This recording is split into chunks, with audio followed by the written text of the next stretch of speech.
The UN Security Council has again called for an immediate and unconditional ceasefire in Gaza. Israel and Hamas continue to exchange fire, despite the militants announcing a halt to fighting ahead of celebrations marking the end of Ramadan. A 24-hour ceasefire extension failed to hold on Sunday.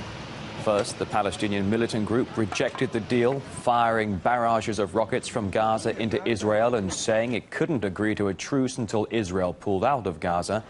Of course, that prompted Israel to shell the area. Later, Hamas relented and called for the truce to be reinstated, but according to Israeli officials, failed to comply with its own proposal. Now, fighting subsided during the day, but there is still no official truce in place. A very short time ago, I spoke with correspondent Harry Fear. He's in Gaza. Palestinians are extremely fatigued by this conflict, which has caused incredible civilian loss. Almost everyone you speak to, quite literally, knows a relative or has themselves directly been caught up in the operation, which has lasted, of course, over 20 days and killed hundreds of women and children. We've seen hospitals hit directly or indirectly, and, of course, hundreds of homes. Just a few days ago, a taxi driver that the crew here in Gaza for RT have been frequenting, he was actually assassinated by a drone missile a few hours after we were using him for filming a report for RT.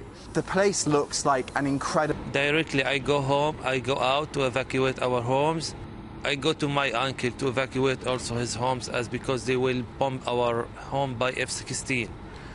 Then we evacuate the home. My uncle, he didn't evacuate the home because his wife cannot walk.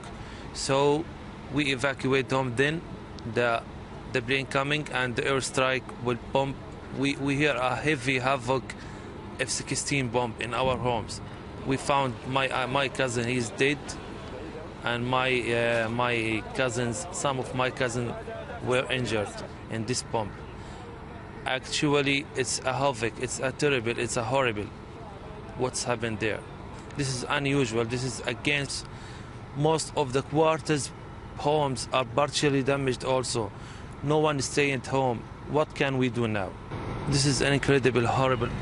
Well, the fighting continues today in the north, in the east and in the south, three-dimensionally from the land, sea and air. And both of the parties, Israel and Hamas, are both strong in their position, wanting to gain concessions. Israel wants to destroy